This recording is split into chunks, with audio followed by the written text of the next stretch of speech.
at the bar. Thank you, bro. With the people below. It's like fucking, this is like where we say live from Hakuna. So we're not going to actually be live, but it's the fact we got this whole bar behind us. We're just elbowed up at the bar here.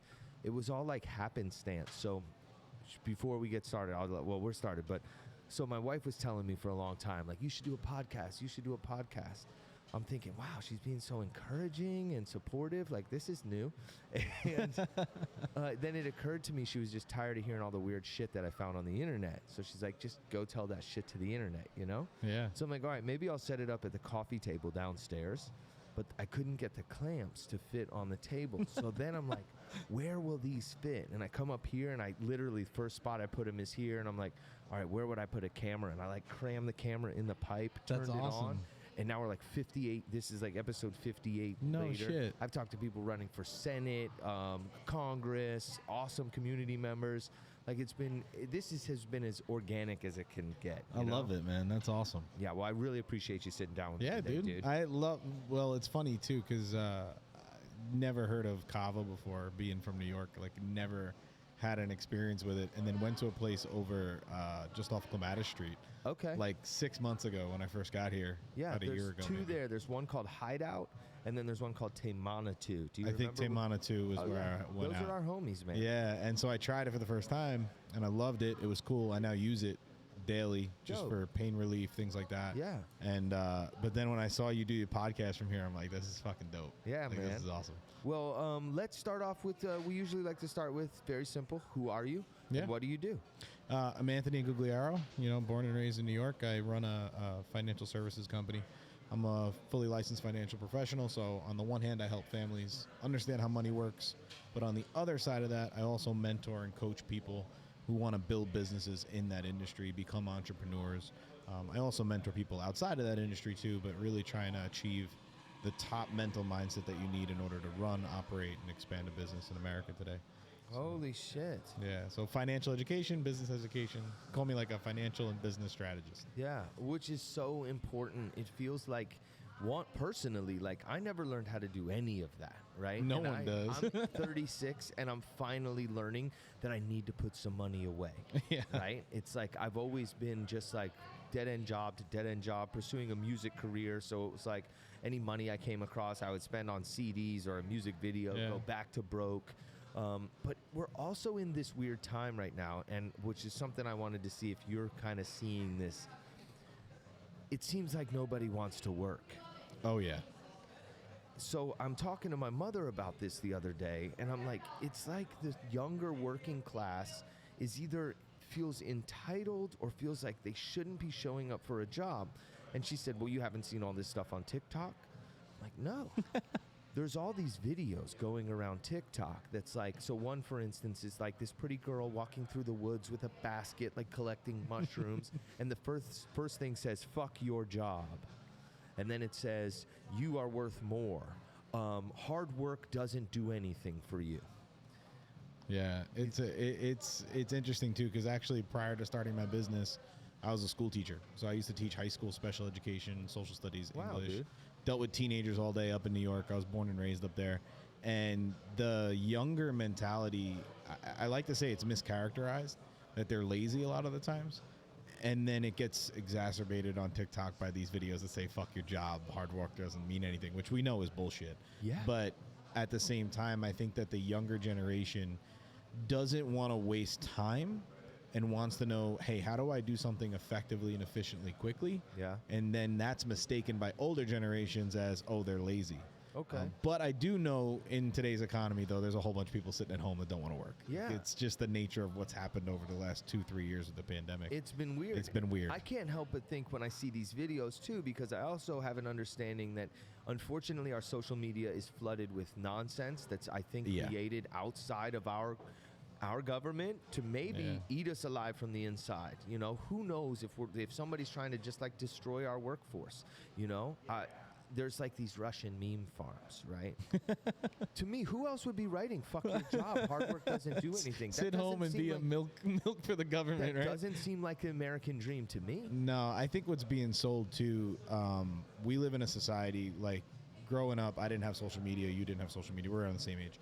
And when you look at life, we're in this weird generation because half our lives was without the internet, and then the other half was all the internet technology, social media. Yes. I think today's younger generations can't decipher what's real and what's not, what's truthful, what's not, what's bullshit, what's not. Yeah. And so they see these TikTok videos of these people traveling the world and fuck your job and hard work doesn't mean anything. You could do whatever you want. You could be whatever you want. Just like go travel. Right.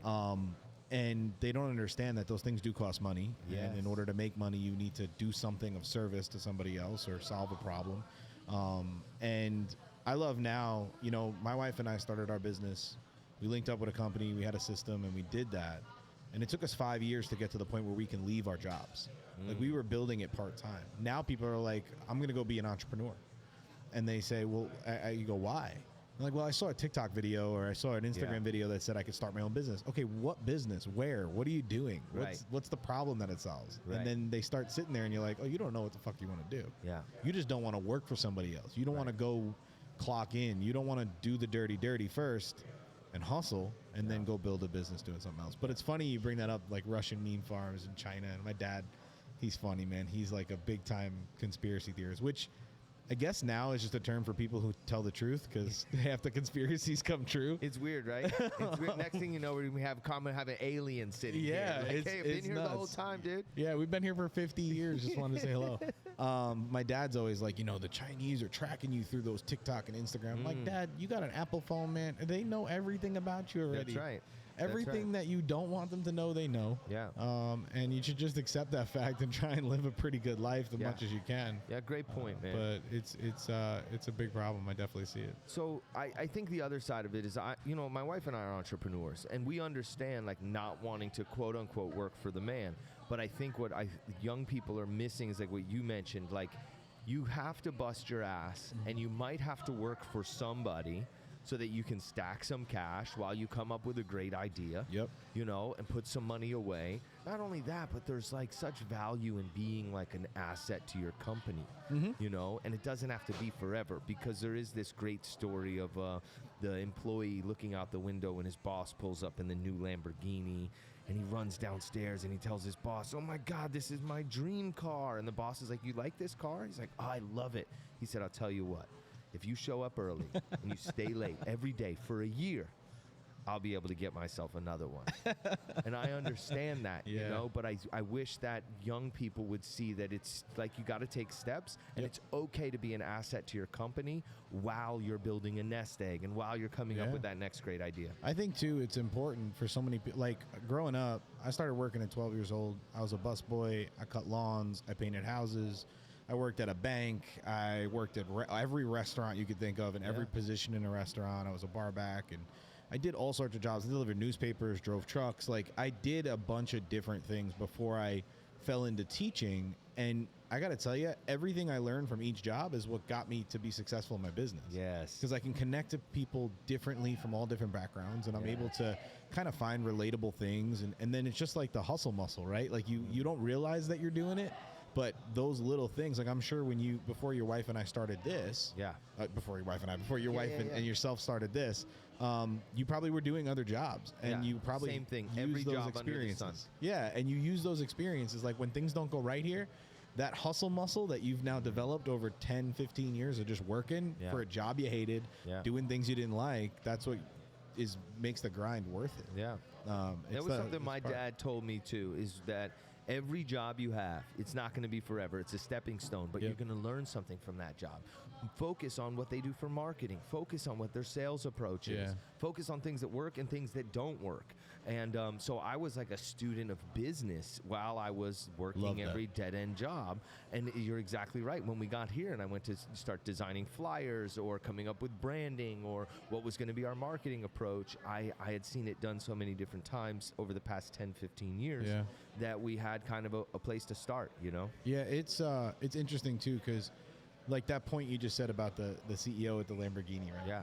There's 1,000 people more than that live this cycle of sleep, wake, survive, sleep, wake, survive, sleep, wake, survive. And before you know it, you're 50, 60 years old and you still can't retire because no one's taught you what to do with your money. And you spent your life trying to keep up with the Joneses. So you're buying shit to impress people you don't even like, that don't care. And this cycle that so many people are going through, I think the one silver lining of the pandemic was people realized, why am I giving so much allegiance to a job and not building myself? Like the right people took it as, I'm going to give what I can to my job, but I'm going to start doing something for me. Yeah. It's like you go work 9 hours a day for somebody else to build their dreams. You're not going to come home and work on your own. Right. Like, you're not going to work on your own goals. You're just going to sit there and veg out and watch Netflix. I totally respect that. And I think what you're giving me is another perspective of that it's not necessarily what I'm seeing is like, well, just fuck work in general. But it's like, don't forget about yourself and don't forget about your own dreams. And remember that if you work for 8 hours a day, I think it was, do you know PBD, Patrick Bet-David? Yeah. He's fantastic. But I think he talks about Valuetainment. Valuetainment, yeah. He talks about like if you do 8 hours a day at your job, you have 16 hours left in your day. And if you sleep for 8 hours, you still have 8 hours left. That's a full-time job that you can do building your own dreams. And it doesn't even have to be a business or, money. It could be the best body you wanted, better fitness, better mental health, like anything you want, you have the time to do it. I hate when people tell me, oh, I don't have time. Yeah. And it's like, we sit with people every day. Like we wind up bringing on 50 to 60 new people every month that want to make more money part-time. And so we'll teach them the business. We'll teach them how to get licensed. But then you ask them to do something and they're like, I can't, I don't have time.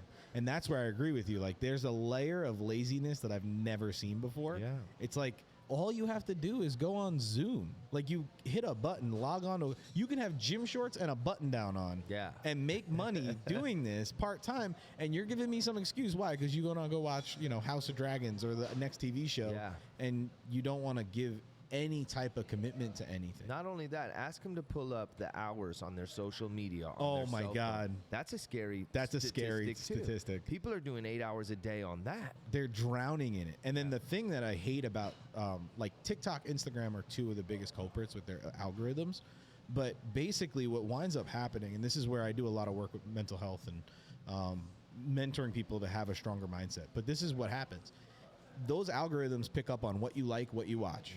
And so it surrounds you in this bubble of whatever the hell you're interested in watching. So if you're interested in negativity, if it's I hate the government, if it's right wing, left wing, if it's just toxic shit, that's all you're going to see on your feed over and over and over again. And then that becomes the world for you. That's your reality. That is your new reality that you see this life through.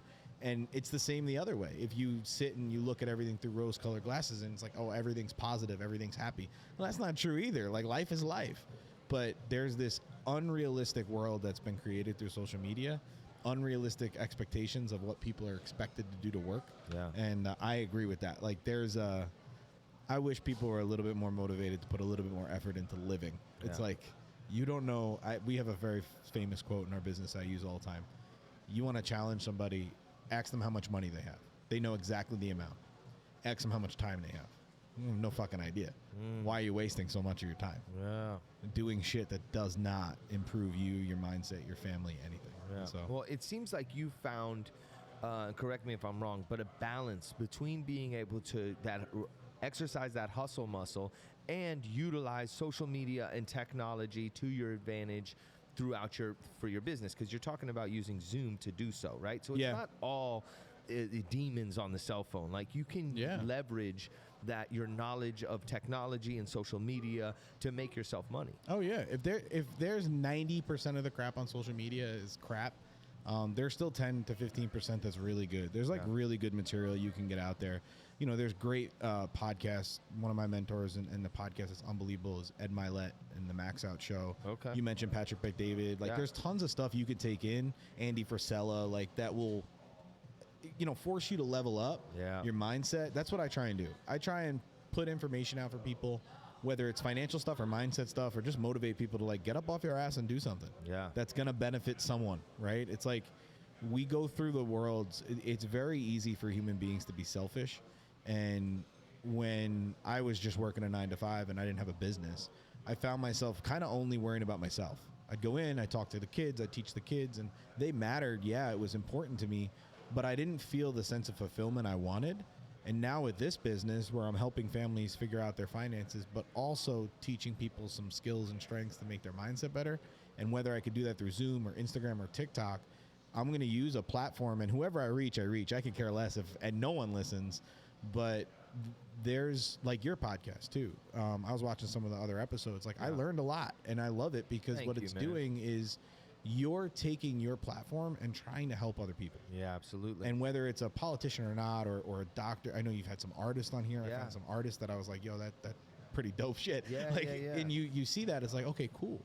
Like you're making more connections with people and you're helping more people through the same platform that could also be toxic. Yeah. It just chooses how you use it. That's exactly right, man. And that's my whole thing with this is like, how much can I learn? How much can I get to know people? I love interpersonal communication and the dance of conversation, and everybody's got a story to tell. Oh, yeah. You know, and my wife will tell you, I love to fucking talk. So it's like, this is like, I can't tell if this podcast was like an idea for her, like so that you could be successful, or to get you out of her hair. Yeah, 1,000%. It's the latter, man. It's definitely. It's the like latter. I see her down there, and I'm like, she's probably so happy you're up she's here. Like, go up there, Go please up put there on the and talk. headphones, leave me alone. She's like, good luck, Anthony. Yeah, It'll be an no, aliens dude, that's and awesome. conspiracy Your theories wife in no and time. my wife would be pretty close because I talk about like.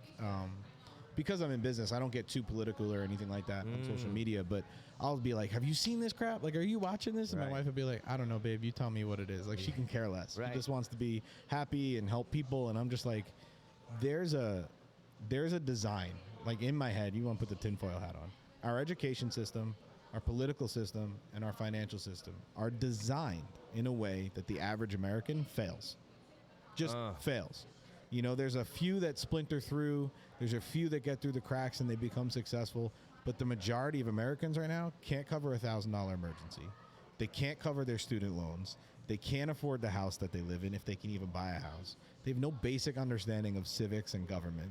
And that's the way that they want it. And they sit here, in my belief, and I'm sure we agree on this, I could just kind of tell. Yeah. They sit here and they put stuff out on social media and they put stuff out on the news that wants us to make each other think that we are so different from each other and we should all hate each other. Everybody is other. Yeah. It's like, I have yet to meet like I moved to Florida. Stereotypically, Florida gets this like, oh, it's a major conservative state, you know, big time Republican, this, that, and the other thing. And it's like, I haven't met anybody that even talks like that down here. Right. Everyone's pretty chill. Very diverse. It's very diverse. It's very open. Yeah. The one thing I did notice is people are happier here than they are in New York. Right? It's like there's a little bit more freedom. The weather's nicer. But the vast majority of people you meet, like if you're just talking, you would never know their political standing. You would never know what theories they support or what things they think. They're just human beings getting along. And then you go turn on the news and they make you think everybody should hate each other. Dude, I mention that all the time. You go to any local watering hole, you know, like a place like this, there are people from all walks of life, all political backgrounds, and people might have like, you know, a little bit of conversation about this or that, but, you know, the right song comes on or TV show comes on. It's like we all have similar, you know, likes, wants, needs. Let's circle back to, you said that the system seems to be designed so that we're set up to fail and that a small group of people can splinter through. Do you think that with the right knowledge and game plan that anybody is capable of? Yeah. I 100%. I think if you give somebody the tools, they're not stopping people from winning. There's too many examples of people winning and making billions of dollars. Yeah. Right? But they're not giving people the tools. In public schools all over America, they're not talking about financial literacy. Yeah, 0%. Zero. Like you take an economics class and you learn macroeconomics, supply and demand, things like that, but they're not teaching you how interest on a student loan works. They're not teaching you how credit cards work. They're not teaching you how to budget, save, invest your money. What's the difference between a 401k and a Roth IRA or life insurance retirement plans? Like all of these things that are out there. How do I apply for a mortgage? How do I write off my property taxes? How do I do tax write-offs? Like those are the things I want to learn. And I didn't know them in high school. Now I know them. I'm like, damn, if somebody would have taught me or my parents this when we were kids, I would have had a totally different childhood. And I would have a totally different life right now. Yeah. I'm glad I'm learning it now. So I do think that that's by design. When you look at public education and you look at public high schools, right? That whole public high school system that we see today, that's still the same today, which is sickening, was developed during the Industrial Revolution. And you went to 9 periods a day, 7 periods a day, got 30 minutes for lunch to the sound of a bell. They graduated high school and went to work in factories. To create like cogs in a wheel. That's it. And it was just spitting people out. By design. It was like, let's just farm employees. Yeah. And then now, instead of the factory system that we're farming kids for, what's the biggest business in America? Is that the education system? Yeah, it's college. Yeah. And now it's like every kid hears the same message that's just not true. You have to go to school to get a good job. Yeah, or you'll be a loser. Or you'll be a loser. And now you have kids stressing out. I remember proctoring exams and getting in the bag for the proctoring exams, there would sometimes be like a puke bag because kids would get so stressed out about getting high grades on a test that means nothing. Yeah. That they're not going to remember any of the material for anyway, because this is going to dictate what school they get into, a school they can't afford in the first place. Yeah. And then when I say it's by design, I can go on a deep hole in this, but no, please dive in, dude. You can declare bankruptcy on a small business loan. You can't declare bankruptcy on student loans. They follow you for life, and for after life. You pass away, I think your kids have to pay them off. Soon, some right? of them, yeah, not all of them. Okay. A lot of them will go away after death, but like a parent plus loan or things like that can fall to next of kin, which is disgusting. And so now, you know, when you look at the way college has gone, and this is like a major current event right now, is like Biden announced $10,000 worth of forgiveness. Everybody's up in arms, freaking out. Right. And what I always tell people with that is, listen, you can be happy that people got their loans forgiven and angry at the government at the same time. Don't attack the people who have student loan debt. Like, it wasn't their choice to have to take out $100,000 to go to school. The system told them that they had to do that System so they told didn't them, become losers. And at the same time, college is stupidly expensive right now. If you look over the last 10 years, college is has gone up 4 times the rate of inflation. Why? Like, for a piece of paper that guarantees you nothing, you're taking a loan against income you're not even guaranteed to get back. Yeah. And so, like, my wife and I, we don't have kids yet, but we talk about it all the time. Hey, are we going to force our kids to go to college? I said, absolutely not. If they choose to go to college, that's awesome. And we'll put finances together. We'll be in a position where we'll be able to pay for it for them so they don't have loans. Yeah. But I'd rather my kid go travel, get worldly knowledge, go have experiences. And then if you want to go read a book and go to college, go to college. Yeah. But I think that it's designed that way. And you look at all the classes in high school, they barely teach civics anymore. They barely teach what the Electoral College is or how government works or the inner workings of the Constitution. And they just sit there and they mindlessly watch the news. And that's fact now. Yeah. I think it's all designed out. I feel like if somebody started talking to me about politics and the government in high school, I would have cared less. But now it's like, especially post-pandemic, post-lockdowns, you start to realize how important these people are in positions of power and how they can change your life if you've got somebody in there who like doesn't care about, you know, who maybe it's because their finances aren't tied with the success of their community, right? So it's very easy for people to be like, oh, lock them down, you know, and they still get their paycheck, you know? Not only that, when you look at some of the major differences in government right now, I think it was Woodrow Wilson had a great quote. It might have been Truman, but he said that if anybody who gets rich in politics is a thief. Yes. And so when you look at the politicians now, there's like maybe 2 that aren't millionaires. Yeah. On a basic salary of like $187,000 a year. Right. And which you is good money, right? Great. You're almost in the top 5% of the nation. Right. But it's not enough. But it's not enough for them. And it's odd. What's like I'm in finance, right?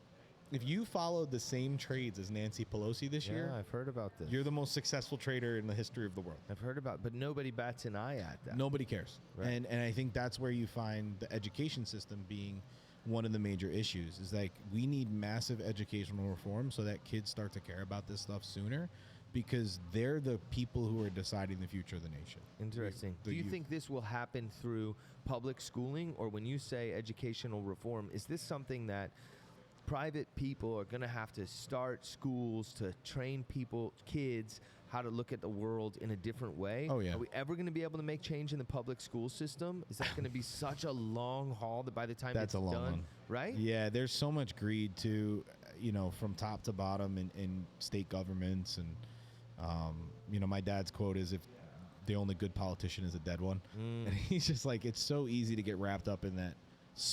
That cesspool that is politics, and trying to please everybody and fight for votes, and before you know it, you don't even remember why you got started.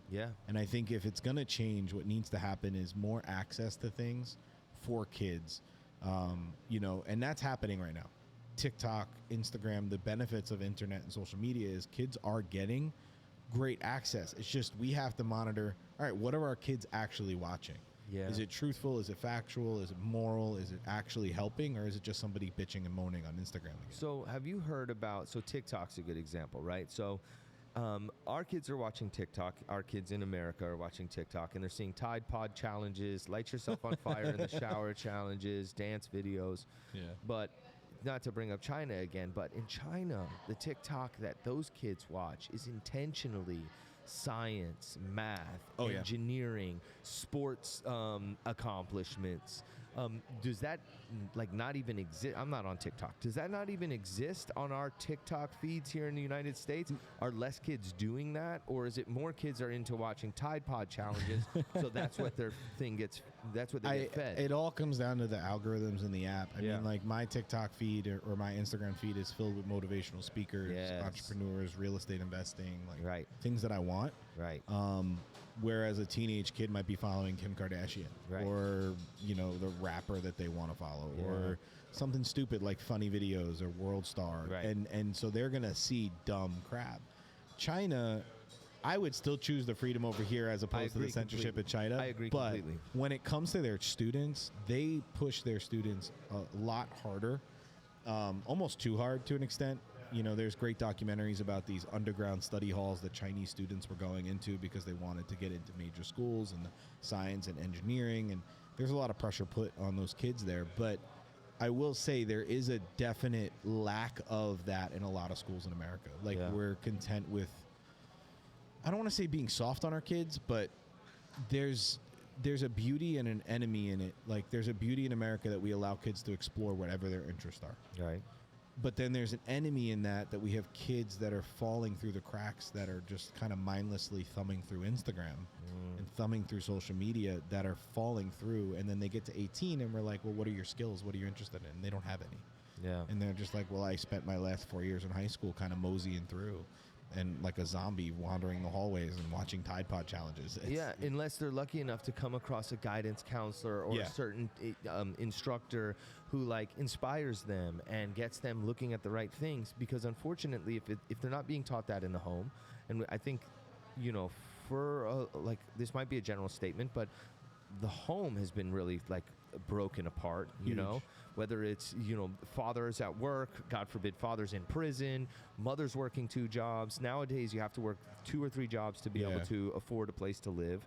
So it's like the home is kind of under attack. So I guess that just shows the importance of what you were doing, being a teacher and helping young kids, and inspiring young kids. My wife and I's ultimate goal is to get to a point financially where we can build our own school or at least start with a curriculum that we just want to kind of teach kids. And actually my inspiration for it was LeBron James. He started his I Am schools, and I'm like, how much money does somebody need to do that? Yeah. There's a couple $100 million to do something like that. And I'm like, all right, that's my goal then. I want to get to the point where I'm worth, $500 million and I can go build schools where kids can come get the same education, but a different approach. Yes. That allows kids to fully take control of their skills and interests. They're not pressured to go to college.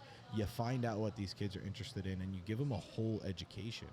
I think, and let me say this too, there's tons of great teachers. I worked in an unbelievable school in Long Island, New York, with unbelievable teachers. There was not a bad teacher in that school.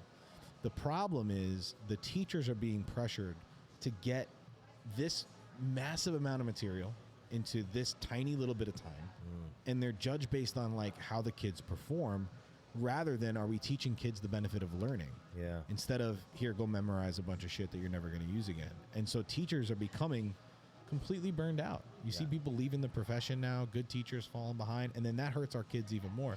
What you brought up about the home, though, I've been saying this for years. People ask, well, is there an attack on the American family? Right. And I think there is, but it's not from an enemy or from a foreign force.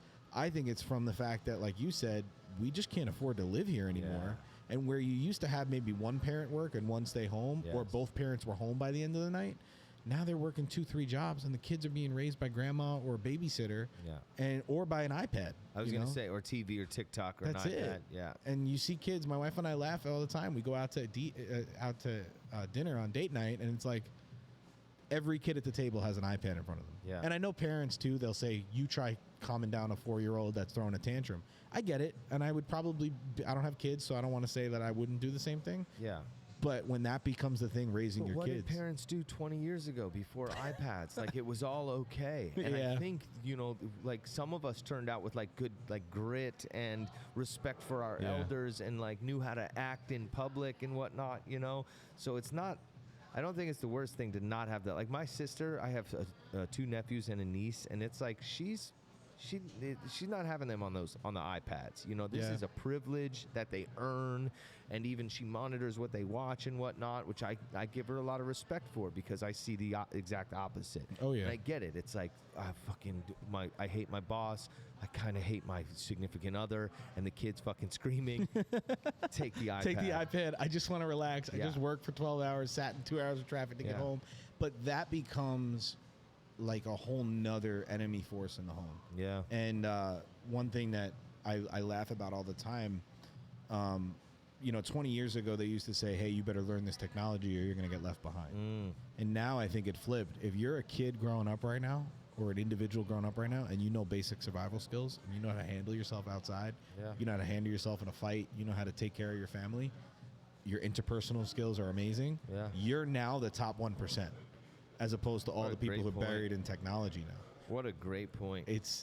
The social media was supposed to make us more connected, and I think it's made human beings more disconnected than ever. No, it's made us not know how to communicate with each other. Yeah. It's made young people so nervous in groups of of peers. Like, I see it all the time. These young kids in their 20s, like, they don't know how to act when they get around other people. It's like, dude, have a conversation. It's okay to look like an idiot. We all look like an idiot sometimes. Have some fun, have a conversation. But they've been either buried in their iPad, buried in their books, or fucking medicated. Yeah, dude, that's man, we can by the way, when people do listen to this, we had maybe 1 or 2 conversations. Yeah. And I didn't realize how much aligned we are on a lot of these things, but one of the best shows I think on television right now is Euphoria. It's on HBO. I've never watched it. It's pretty graphic, but what I love about it, some of the people in the media say it glorifies drug use amongst teenagers, and I don't think it's that way. I think if you watch it, it's a warning to parents in America that if we neglect our children, and if we allow doctors to pump them full of drugs because they have ADHD or whatever the doctor wants to say at this point, then this is the road that it can turn into. Yeah. And I think it's a cautionary tale. And so when I was teaching, I remember seeing kids, like, we used to have a running joke as teachers, like, oh, I guess they messed with so-and-so's meds today. Because you could tell the difference between a Monday and a Tuesday when that kid shows up and they mess with the dosage on a certain attention medicine or something affects their appetite. And now they're passed out on the desk and they can't keep their eyes open. And it's like, is that really the answer? No. To just pump a kid full of artificial drugs? And then try and understand why they're not getting along with their peers, why they're showing aggression, why they're depressed, why they're anxious. And it's like, can we figure out a better way to do this? And I'm not saying people don't need medication a lot of times, but I feel like it's a very quick trigger to pull on a mind that's not fully formed. I think it's far less kids who need medication than are getting it. Oh yeah. And I'll go back to my sister, who I hold in such high regard, the way she raises her kids. She said she was talking to a friend who the friend's son got prescribed some medicine, and the mom goes, I just don't know if I should give it to him or not. And my sister said, well, take one of them.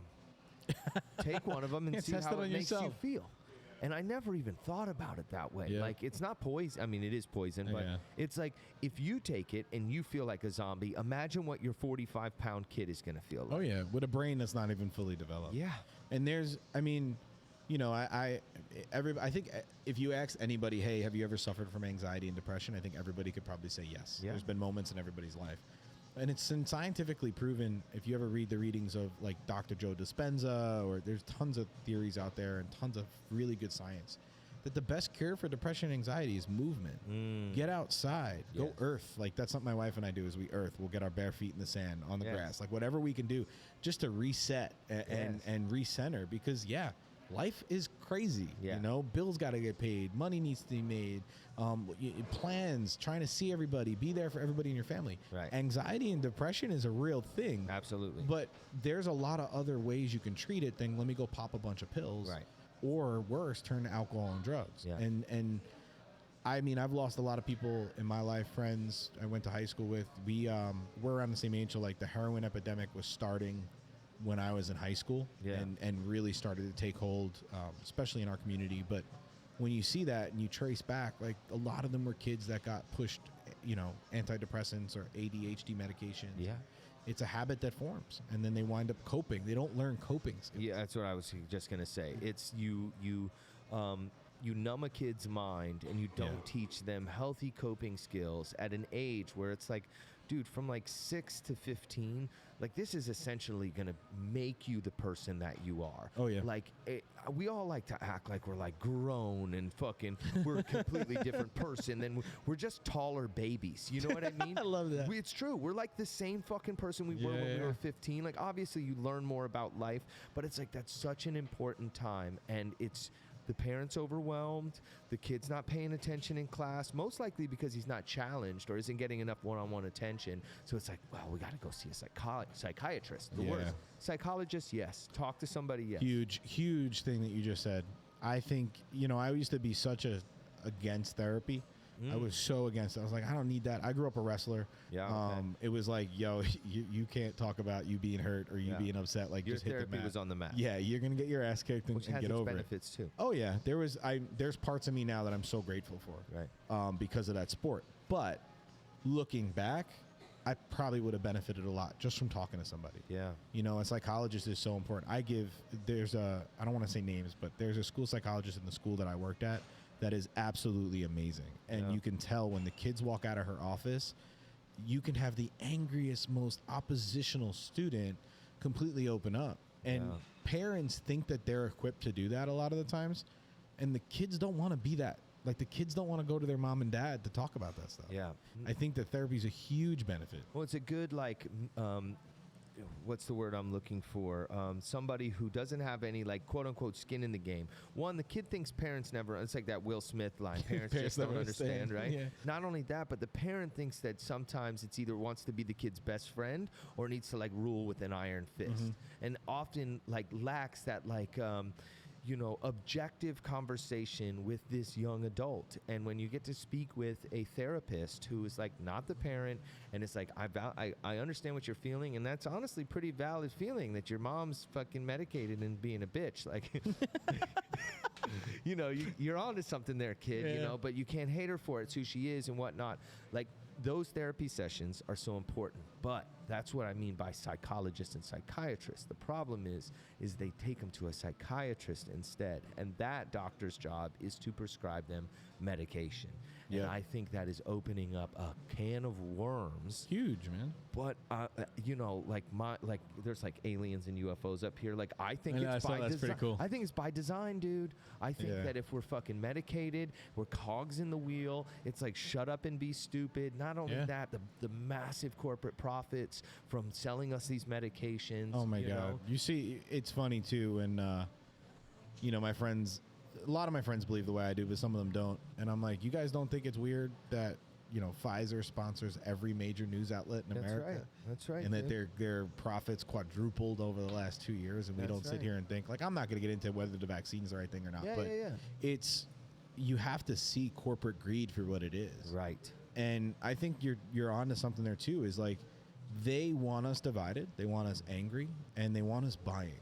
One of the things I love is when you turn on the TV, everything is about buy this, buy this, buy this. Instagram, everybody's promoting some kind of product. Yeah. They make you think that to be happy, you have to have a bunch of nice shit. Yeah.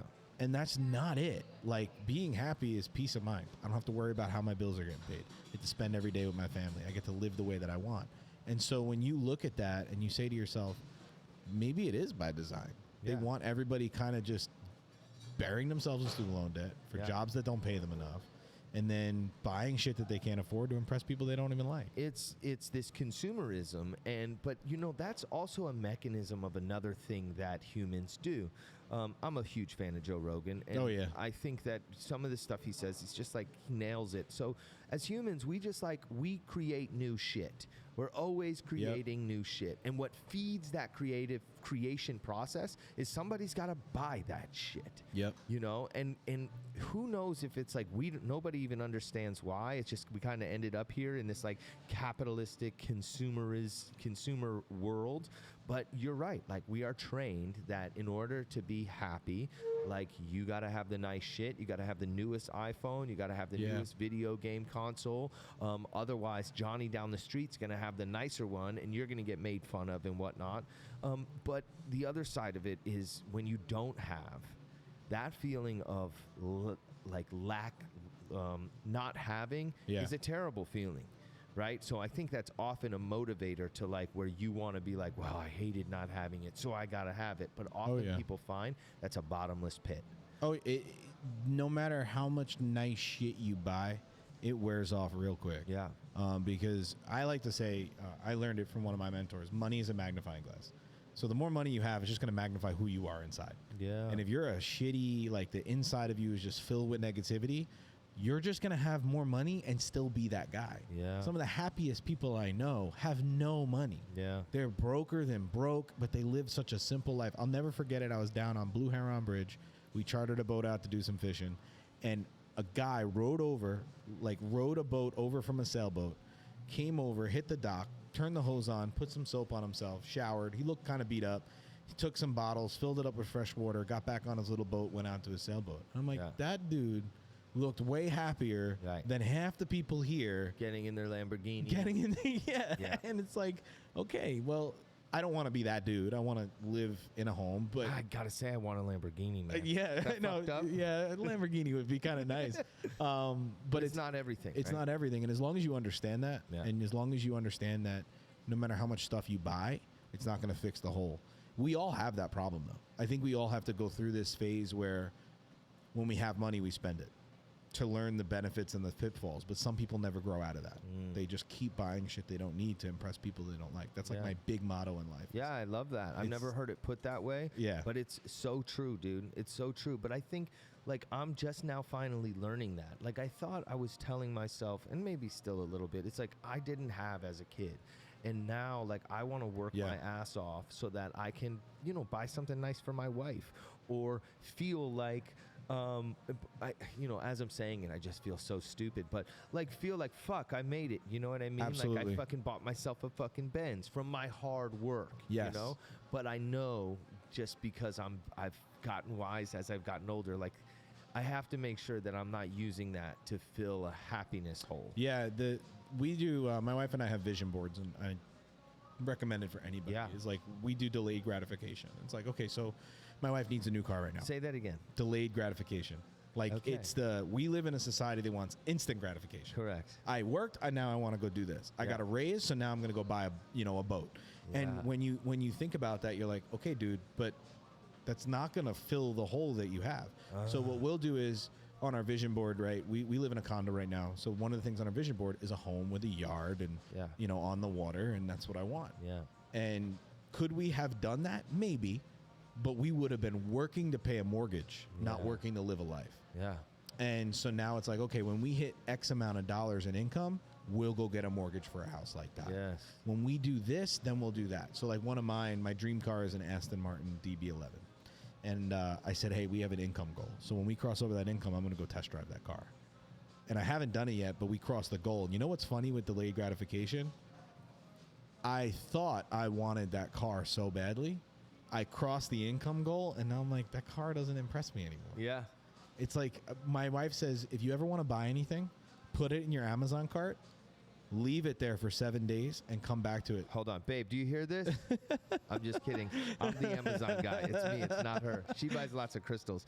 But that's funny because, Amazon, I hate to cut you. No, you're good. I love delayed gratification because I'm telling you, at 36 years old, finally being able to be financially independent from the hard work my wife and I have done, I have been doing instant gratification. I have been taking a little bit of money and going and getting stuff that, like, and I'll be the first one to admit it, but what you're saying is really interesting, that by delaying the gratification, you're creating this upward growth that really is always just going to take you. You're like, wait a minute. Nope.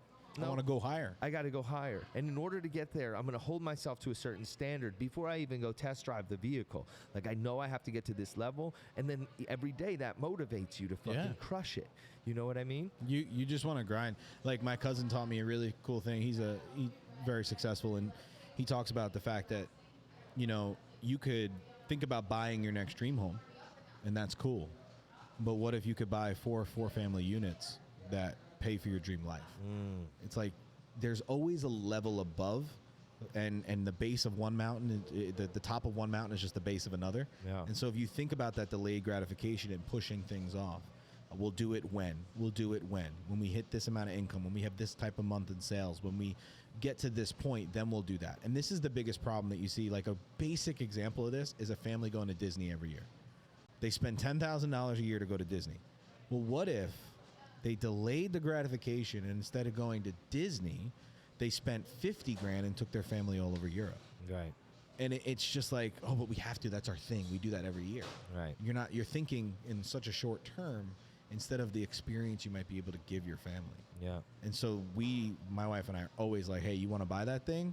Let's wait. So for me, it was rims on my truck. I have a Jeep Wrangler. Yeah. I had stock wheels on it forever. Every time I would drive past a Jeep, I'm like, yo, that motherfucker has such cooler wheels than me. And I was like, all right, we need to make $30,000 in a month. Yeah. $30,000 in a month, I can go get those because it's 10%. So Right. it's $3,000 to put the wheels and rims on. Yeah. And then we crush $30,000 in a month, and I'm like, all right, cool, let's do that. Now I'm gonna go put the wheels on. What a great mental exercise to put yourself through, to hold yourself accountable, and then you're not gonna fall short because you want the fucking rim. I want them You bad. know what I mean? I love it. So what do you say to somebody who's listening to this and being like, Anthony, that all sounds fucking great, but like, I can't afford dinner. Like, can we like dial back to like, what do we do to start getting like some traction in the sand to like feel like we're making forward progress financially when it feels like I can't even get my head above water? Is that a fair question? Oh yeah. You know, I as a licensed professional, I can't give like specific recommendations, but what I could say is, if you separate your life into 3 buckets, every month you get paid. The biggest mistake people make when they get paid is they open up their paycheck and they immediately go pay bills. Or they do worse, they just spend it. Why are we paying bills and spending before we pay ourselves? And so when you get your paycheck, the first 2 things you should do is pay yourself. And so what I mean by that is, I don't care what your bills are. But, Ann, I got to pay my cell phone. No, shut up. As soon as you get paid, take a little bit of money and put it into 3 buckets. And our 3 buckets are pretty simple. It's emergency fund bucket, and long-term savings. And so you break that down. It's like 20% in your emergency fund, 10% in your fund bucket, and 70% long-term savings, or whatever percentages you want to use depending on what your goals are. And so let's say I make $1,000 that week, or every 2 weeks I make $1,000. And you're saying, man, I got bills to pay. Before you pay those damn bills, put 10% into the fund bucket. So that's $100. You know, $200 into emergency fund, $700 or whatever it is out of that. And you just pay yourself the percentage you can, then pay your bills. Then what's left over, you could go spend. And what people begin to realize by just doing that exercise is, oh shit, I don't have an income problem. I have a spending problem. Yes. And they're like, okay, I can't afford dinner. You know why you can't afford? I love this. I always ask this question. I'm like, hey, how much do you spend eating out every week? Oh, people don't want. It's scary to even look at. It's a scary number. And they're like, well, you know, Friday and Saturday nights we eat out. I go, okay, I didn't ask when you go on dates. I meant when you eat out. Do you stop by Chipotle? Do you get a Starbucks coffee? Do you get? And then all of a sudden they're like, that counts. I'm like, of course. Well, you ate outside of the house, right? Yeah. So like, yeah, that counts. And it's, you see a couple, 2 people, $1,800 a month on food that you could have cooked in your house. Dude, we're infamous for this. We are infamous for this. One thing that we've started doing is HelloFresh. Are you familiar with HelloFresh? Oh, yeah, absolutely. My wife and I used to do that up in New York before we moved down here. Yeah, they deliver you like a box with like 3 to 5 meals in it. You get like, perfect. In each meal, there's like an onion, a tomato. One thing you learn when you're doing it is how little amount of food it takes to make a full meal. Because often you go to the grocery store and you get way too much shit. And then it just goes bad. Goes bad, you know? So HelloFresh, and I think it comes to like $10 a meal. It's a lot of fun to cook in the kitchen.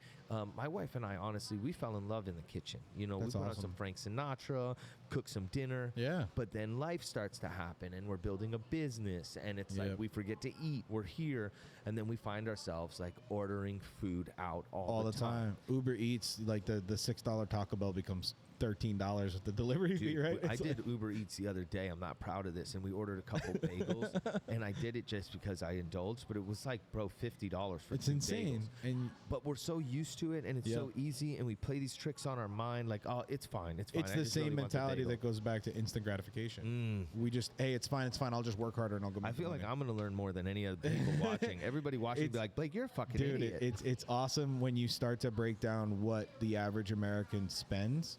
And then you look at somebody in the eyes and says, when I'll start the conversation with, hey, if you save $300-400 a month in this type of investment account, you can be probably around $1.5 million when you're 65. I can't do that. I don't have enough money. I was like, all right, let's look at what you're choosing to spend on. Okay, you have Netflix, Hulu, Amazon Prime, HBO Max, YouTube Premium TV. You need all 5 of those plus your cable TV? Right. It's like you start to think about this. Food is the number one expense that most families spend money on. Yeah. A lot of the time, people with kids eat out more because they just can't fathom cooking every night for those kids. Yeah. But the best advice I can give somebody is not even financial. Go out, and this is a product plug. Go out, get yourself the Ninja Dual Zone Air Fryer. Bro, I have not used a pot or a pan in a month. Yeah. We throw the food in, the meat on one side, the veggies on another. You pop it in, 10 minutes, it's done. We make all our food for the week on Sundays, and then we're not cooking at all during the night, and we can focus on our business. No shit. So we'll go food shopping Sunday. We'll plan out our meals, cook everything, put it in Tupperwares, throw it in the fridge, and then that's it. I don't cook for the rest of the week. Dude, I love that. It's so much simpler. So it's $200 for an air fryer. Saves me time, which is the most valuable thing we have. Yeah. That I can go focus on my business or focus on my wife or focus on myself, whatever it is. And I'm not spending a ton of money eating out or watching groceries go bad, which makes me sick every day when I see, like, we bought a whole thing of bananas. I ate one of them, and then they all go bad in a week. Yeah. It's just, those are the little things that people can start doing, and you create more money. Out of nowhere, you will go from having no money left over to a couple hundred. Dude, that is really, really good advice. Yeah. And I love how it's like, not just like, well, save money. You're like, literally, like, if you buy this one piece of equipment and you fucking buy your money. Food and look at the money you're spending, because that's the other thing too, is like, when you spend the money, it's spent, and it's like, it's gone. Yep. So it's like, why not think about, all right, well, I was going to spend that money anyway. Why not invest it in myself and put it somewhere? The problem is like, okay, so these buckets that you're talking about, is it like an envelope in your closet? No. Is it like a bank account? So sometimes, like, my grandmother taught me years ago the envelope trick. But one thing I'm not good at is that I then, like, dive into the envelope. But I would have, like, one for this bill, one for that bill, one for fun or whatever. And it helped me, like, visually see where my money goes. But do you suggest, like, specific bank accounts for that money? I mean, especially, like, Dave Ramsey's made $1 billion off of teaching people to do envelopes and crap. And listen, Dave's an old dude, and he's been in the industry for a long time. Yeah, my grandmother was an old. Yeah, that's a Dave Ramsey idea. But what I would say is, your money in your house doesn't serve you. If you want to think about money as anything, and I got to give a plug to my cousin here. He taught me this, but I want you to think of your money as an army. And so what you have to understand about an army, you break it into thirds. You have to understand that a third of your army is going to die before it ever touches the battlefield from inflation. Like, they're dead. Every year, a third of your army is dead from inflation. So now, in real world, it would be like disease or whatever it was would kill off soldiers. I want you to think of that as inflation. So now you have 2/3 of your money left. Well, obviously, some of your soldiers need to stay home to defend. That's your cash. And that's what we break up into some buckets. Your emergency fund, your fund bucket, and maybe, long term, I want to buy a house, here's my down payment kind of thing. But that last third needs to be out conquering new lands. That last third needs to be out gaining you other soldiers. So when you conquer a new land, you take in that country's soldiers. Same idea. When your money goes out and gets invested, it should be invested in a way where it's bringing back more money. Yeah. So you have a third dies already from inflation, a third stays home in cash, so that in case of emergency, you can, pay for that. We try to teach 3 to 6 months of income would probably be enough to have in cash. And then the next third, you got to have them invested in. There's tons of different products out there depending on where your family is income-wise, and a ton of different things you can do, but it should be generating you more money. And so when you think about money like that, all of a sudden you're like, okay, so this is just a big game of Monopoly. Yes. Yeah, that's what life is. It's like, okay, here's my money. How do I get more of these dollars? And my life now, I never thought like this as a kid. I did not come from an entrepreneurial family. You know, my mom ironically worked at a bank, but financially not savvy. My dad was a blue collar worker, and so. But when I started thinking about money this way now, I walk out and I'm on my day to day. I'm just like, all right, if I'm gonna buy that, does it create more money for me? Then I don't want it. Am I gonna put my money in this and it's gonna be double or worth more at the end of the year or years from now? Then I want it. Yeah. And now you start to think about money. Now instead, there's two mindsets that exist, right? There's poverty mindset and abundance. Poverty mindset is, I can't afford that. Those are the people who read the menu from the right to the left, right? They look at the prices first, then they look at what it is, and they pick the cheapest thing to eat. That's poverty mindset. That doesn't mean you're in poverty, because there's a lot of rich people who have a poverty mindset, and they don't think about how to grow their net worth or grow their army of dollars. The abundance mindset is, the world is my game, and I can play it how I want in order to create more income. And anything I want can come to me if I manifest it. And so when you think that way, you start going out in the world. Poor people, poverty mindset, think of dollars as vouchers to buy things. Like they get money and they immediately start thinking about what I can buy. I'm going to admit to you right now, this has been my mindset my entire life. Money comes to me. This is a ticket to get me something that I want. Yep. 100%. It's like going to the fair, buying the raffle tickets, right? Yeah. And it's like, oh shit, I ran out of raffle tickets. Got to go buy more.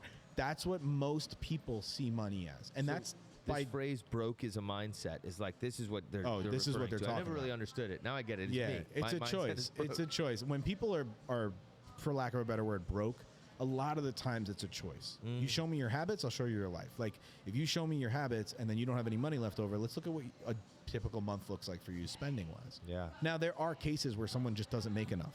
Okay, well, then that's a choice, too. You should go get another job. You should figure out another stream of income so you can fix that. The abundance mindset, instead, the wealthy look at money as a means to get more money. Right. They don't look at it as a means to get more stuff. They're like, how do I take this $1 and turn it into 100? And people laugh and they think, oh, that's not real. You can't just manifest that. Really? The American banking system's been doing it for years. Right. You give them your $1 and they loan it out 20 times at 28% interest on a credit card. If it's good for them, why isn't it good for you? You got to figure out things that you can do and invest in and put your money in that it's going to generate more income for you. Are you a fan of like these Acorns and Robinhood or crypto or I mean, crypto's just taken a total nosedive. It's crazy. But so a bunch of people made tons of money and now it's in a weird spot, I think. Yeah. If somebody's got, an extra $100 a month, like, is it like, do you give it to your friend so he can go flip a pack, or? That's the way I grew up. That's the way I would make money. I mean, that's that mentality though, right? But it's, you take that mentality of how do you turn this 100 into 1,000, but you do it in smart legal ways. Yeah. You've got to, Acorn and Robinhood and all that stuff is cool that it is enticing people to get into the investment game. Yeah. The thing I don't like about it is you saw it with that whole AMC thing where Robinhood halted trading. Okay, so you're telling me I'm not in control of my own money. Right. You are. Right. That's the one thing I don't like. Right. And so you've got to find things that you maintain control. With crypto too, like, not that I'm into it or not, I don't really recommend it sometimes, but you've got to be willing to lose money. You look what happened in the last 3-4 months. It's the same as a typical stock or security. But when you think about, all right, I have an extra $100 or $200, I'll change your mind right now. Like, this will blow your mind. $1,000 is 9 doubles away from $1 million. Say it again. $1,000 is 9 doubles away from $1 million. So I take $1,000, I double it. Now I have $2,000. I double it again. I have $4,000. Then I'm at 8. Then I'm at 16. I only have to double it 9 times, and I have $1 million. You have $1 million off that same 1,000. Right. So the step one is, all right, how do I get to no. Step one is, how do I make that 1,000 2,000? How do I make that 2,000 4,000? Yeah. And you could do one of two things. You can invest your way that way, in all different things, or you can build something. And if you build something like a business that helps people, and you can constantly scale that business, and you can grow it, you can grow your income, you'll start doubling that money really fast. Yeah.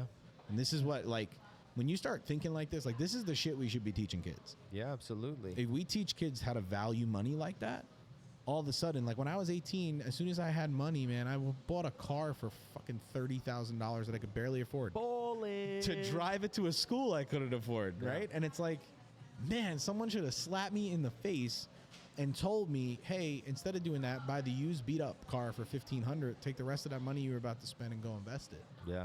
But no one in my family knew that. Nobody in my circle did that. Like, no one taught us that stuff. And so now when you start to think about money like that as little like chits on a playing board or like game pieces, it's all right, how do I get more of it? Dude, it's brilliant, man. I appreciate the insight myself, dude. Yeah, man. Like, I'll take this information and use it, you know?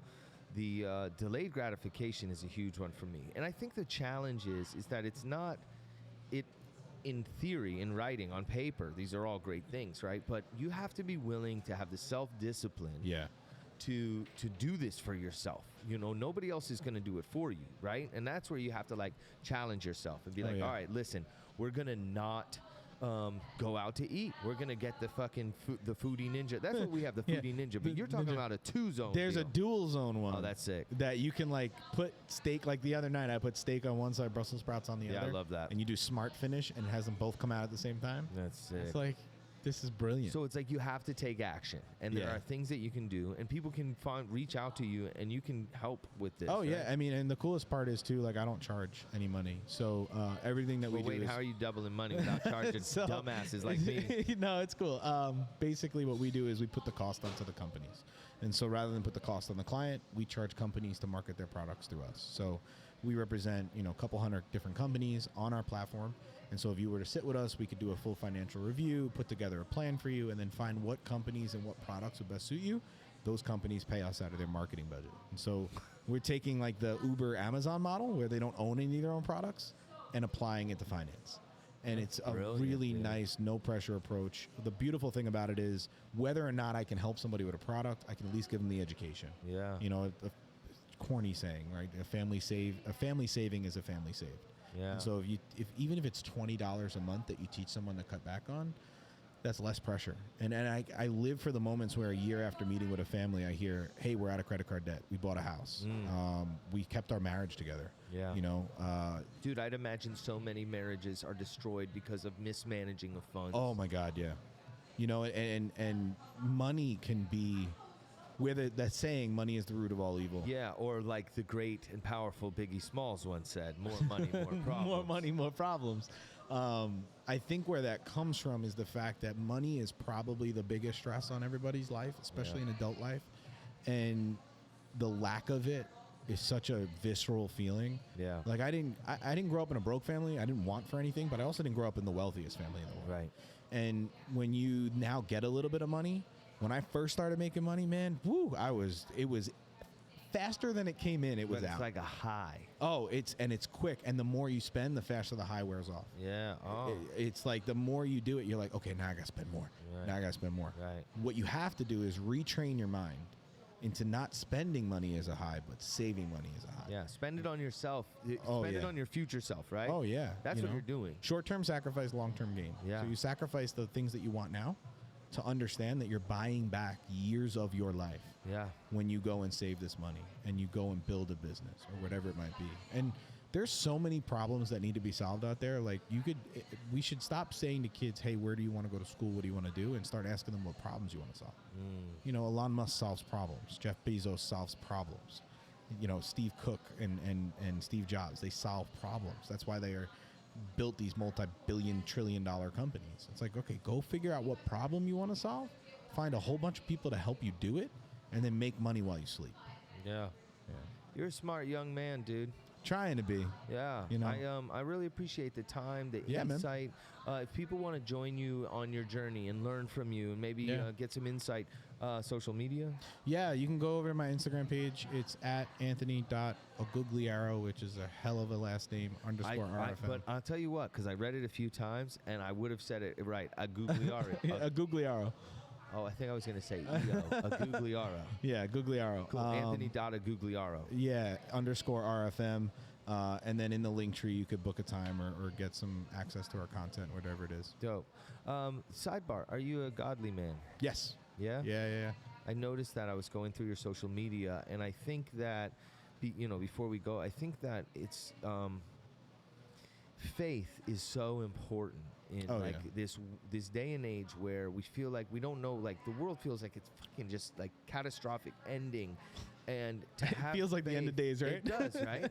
But to have faith can carry you through, and I think it's so important, so valuable, and I just have a lot of respect for that. Thank you, man. We say in our business it's faith, family, and finance. Yeah. You know, and then fitness. Yeah. Sometimes I lack on the fitness, but faith, family, and finance. And when you look at the world, there's so many religions in the world right now. Yeah. We have a religion of money, a religion of work, religion of like this thing that we have to go do good in order to get this. And we've lost faith. We've lost faith and grace in God, and kind of like, hey man, you're good the way you are. You're already in heaven. You're already accepted. Like, be one with that for a second, and then live a really happy life, making other people happy. Yeah. It's like there's a great podcast episode on Joe Rogan with Zachary Levi, who played Shazam, the DC character, and he said, like, I think that the cure for the problems you see in the world is love. Like, if everybody just loved everybody a little bit more and approached it, like, if you looked at life the way a dog looks at humans, and you just chill out and you love everybody and you understand everybody's got their own mess that they're trying to figure out, and if you can help them rather than attack somebody, we would probably be in a lot better place as a world. Yeah. That's hopefully where we get to. And I see it every day in our business, man. We have, whether it's the families we're helping financially or the people we're helping get out of dead-end jobs and build a business part-time, they're all better off for being in our environment. Yeah. It's 100% positive. It's 100% driven about mindset. It's 100% faith, too. It's like, listen, I don't care if you have faith in the same God or a God. Like, just have faith in something bigger than yourself. Yes. You know, universal vibrations, whatever you want to believe in. Right. When you believe in something bigger than you, you make your life about other people and not about you. And that's one of the best parts about that. So. Yeah. That's a big philosophy of my wife and ours, is we'd like to leave people in a better emotional, mental state than when we found them, and that's just by lots of high fives, smiles, encouragement, a listening ear, a hug. Yeah. You know, reminding somebody that, you know, I love you, dude, and it's gonna be okay. You could see that the moment you walk in here. Like, I walked in here, you waved over, said hello. Your wife was like, "What can I get you, man?" Like, it's that kind of mentality to human beings is what our world is lacking a lot of right now. Yeah. We're attacking people based on titles, political divisions, race, creed, religion. Like, it's, you know, what you identify as. Like, I don't give a crap, man. Like, just be happy. Right. It's such a simple way of living life. There's so much more to be worried about, you know? And I love when people walk through life and they say they worry about what other people think of them. And let me break it to you. Here's the secret. Half the people you think are thinking about you aren't thinking about you. Ooh. And then the other half of people you think are thinking about you don't give a shit about anything that you do. They're just watching. Right. Start worrying about you. Yeah. And if you work on making yourself better, forgot who said it. I want to say it was Muhammad Ali. He had the us-we mentality, or me-we mentality. Whereas if I work on me, then we all get better. And if everybody works on me, if you all work on yourselves, then the whole collective gets better. Right. It's a simple idea to live That's by. like what you were saying a second ago. It's like, it's not the easiest thing to do for us all to start loving, but it just starts with one person. It just starts with one person listening to this conversation. Like, tomorrow, just tell people you love them, man. If somebody cuts you off, like, you don't have to give them the middle finger. Like, maybe they're going through a lot right now, and it's like, it's going to be okay. You know, and a lot of people don't realize the angst and the pain and the frustration that they're carrying can be changed by a shift in mindset of, like, gratitude and love. Yep. You know, I think a lot of people need to, like, dial back to gratitude. Well, what the fuck do I have to be grateful for? I'm fucking broke. My fucking wife's a bitch. It's like, dude, you're grateful for the air that you're breathing. You're grateful alive. For the 6 feet up's better than 6 feet down. Oh yeah. You know, and another opportunity to crush it. You got to be grateful. You for had that. a 1 in 400 trillion chance of being born a human being, and you should not take that for granted. And if you understand that, and whether people believe or not, like, I like to believe God does not make mediocre people. You know, the world can beat someone down into being mediocre, but God does not make mediocre people. And once you figure out what your purpose is and what you're living for and what your core values are, and once you start living that way, then you realize, like, man, I'm a fucking superhero. And I can do whatever I want, whenever I want, as long as it's moral, legal, and ethical. I can help a ton of people too. And, you know, when you start walking through life with this abundance mentality, one of the things that my wife and I live by is I am creator. And it was taught to me by a mentor of mine. It's that all the good shit that happens to you and all the bad shit that happens to you is of your creation. And the answer I always get when I talk to, whether I'm talking to a large crowd or I'm doing one-on-one, because I'll do speaking events and stuff, like they always say, well, my mom died of cancer.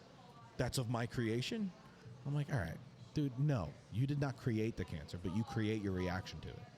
You create how long you're going to harbor pain and angst and anger for losing them instead of harboring love and appreciation for the time that you did have. You see, we create our reactions to every single event. And so the cutting you off scenario, guy cuts you off. You have a moment and a choice to create your next action. So you can either be vengeful, speed up, and maybe cause an accident, or carry that with you into your next conversation with your wife, which then spirals into another fight, or take a deep breath.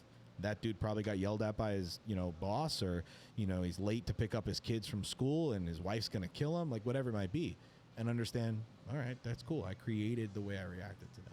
Yeah. And then the good shit that happens, give yourself credit. It's like, okay, the reason we're doing well right now is because of the fucking work I put in. And I'm going to keep putting this amount of work in to keep creating this type of level. I can create whatever I want. It's like, this mindset too, I was never this way my whole life. 5-6 years ago, I wasn't this mentality. It was a lot of work, a lot of self-development, a lot of reading, a lot of podcasts, just kind of whittling down your circle of influence, of cutting out toxic people. And once you start to do that work on yourself, you really start to realize, like, man, there's so many levels to this. There's so many levels to this game. One of the, I know I'm like on a tangent now, but like one of the best. Man, please, what you're saying needs to be said. Dude. One of the best things, and you can look it up. It's Ed Milet. He talks about it, and that's who I heard it from. And Ed says that his idea of hell is that when you die and you get to the gates of heaven, you meet the person that you could have become. Yeah. And the gap between who you arrived as and who you could have become is hell. Like, that's the worst idea in the world. Yeah. And it's like, okay, well, if I understand that, man, every day is an opportunity to be better. Every day is an opportunity to help somebody. Every day is an opportunity to be a little bit more loving and a little bit more just congenial to people around. Like, hey, in here, you walk in here and you're like, this is a really cool spot. Not enough people are here. I'm like, all right, next time I come here, which is going to be soon because this place is fucking awesome. Thanks, dude. I'm bringing like 5 or 6 people. Yeah, thanks, man. And it's just like, this is an environment I want to be in. And it's just, if you think about every day like that, there's nothing to be angry about. No. And another tip, don't watch the news. Like, I don't watch the news for that reason. Just turn it off. It's toxic shit anyway. Yeah. And just kind of live in that I want to help other people mentality. Anthony, the work that you've done over the past 5 years that you mentioned, it's working, dude. Awesome. Thank you. I learned a lot in this conversation. Yeah, man. And I just appreciate it a whole lot. Yeah, man. Thank you for having me. This was a lot of fun. It's great to officially meet you. I hope to have you on again in the future. Yeah, and let's keep this conversation going. And yeah, I just can't thank you enough, man. Thank you, man. Check me out. And if you ever want to sit down, you let me know. Oh, yeah, definitely. Yeah. I don't know if I'm willing to look at my finances. So I'd be like, fuck, what the fuck am I doing? You guys, thanks for being a fly on the wall during this conversation. Make sure you follow Anthony. If you like what you heard, like, comment, subscribe, click all the buttons, do all the things. We'll see you next time live from Hakuna. Thanks, y'all. Thanks, brother. That was fucking great, a lot of fun.